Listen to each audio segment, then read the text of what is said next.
अस्सलाम वालेकुम फ्रेंड्स, उम्रा वीज़ा में एक बड़ी गलती और सारे पैसे ज़ाया 2025-26 सीज़न के हवाले से मेरी एक बात मान लो, वरना बाद में ना कहना पैसे ज़ाया हो गए हैं।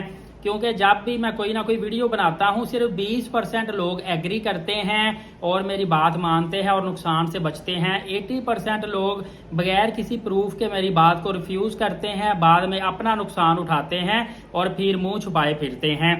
इसीलिए मैं पहले ही ज़ायरीन को भी बताता हूँ और मैं वाज़ेह तौर पे टूर ऑपरेटर को भी कह रहा हूँ, क्योंकि टूर ऑपरेटर को भी नई नई मुश्किलात पेश आ रही हैं। तो फ्रेंड्स, नए सीजन में पता क्या सूरत हाल होगी, जैसे ही वीज़े ओपन होंगे लोगों ने धड़ाधड़ वीज़े लगवाना शुरू करने हैं। नतीजा तन एक मेरे ज़राए से इतला मिली है कि बहुत सारे लोगों के, बल्कि कोई हो सकता है 80% लोगों के जो वीज़े हैं सेंड टू एम्बेसी केस में चले जाएं। मतलब के बाद में उनको बायोमेट्रिक देनी पड़ेगी, अपना ओरिजिनल पासपोर्ट देना पड़ेगा एम्बेसी को, उसके बाद वीज़े उनके रिलीज होंगे। उस पर काफ़ी टाइम भी लगेगा, एक्स्ट्रा पैसे भी लगेंगे।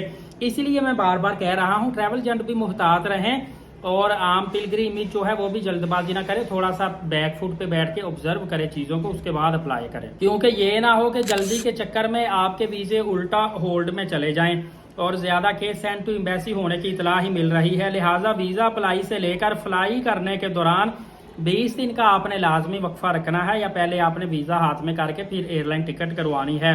मुहर्रम में जो लोग समझते हैं रश कम होगा, इस साल ये सूरत हाल मुख्तलिफ होगी, क्योंकि रमज़ानुल मुबारक में जितना रश होता है उतना ही मुहर्रम में होने के इम्कान है। उसके बाद सफ़र के मिड में और फिर रबीउल अव्वल में फिर रश बढ़ जाएगा और फिर 12 रबीउल अव्वल के बाद रश कम होगा और उसके बाद इंशाल्लाह फिर डिस्काउंट और प्रमोशन एयरलाइनों की शुरू होंगी। सबसे पहले मैं आपकी खिदमत में डिस्काउंट, प्रमोशन और सस्ते उम्रा पैकेजेस लेकर आऊँगा। लिहाजा एलीट साकिब यूट्यूब चैनल को आपने सब्सक्राइब रखना है और बेल नोटिफिकेशन को ऑल रखना है, कोई भी अपडेट आपने मिस नहीं करनी। नमाज कायम करें, नबी पाक सल्लल्लाहु अलैहि वसल्लम पे रोजाना कसरत से दुरूद पाक और कुरान मुकद्दस की तिलावत करते रहा करें। इजाज़त दे, शुक्रिया, जज़ाकल्लाह।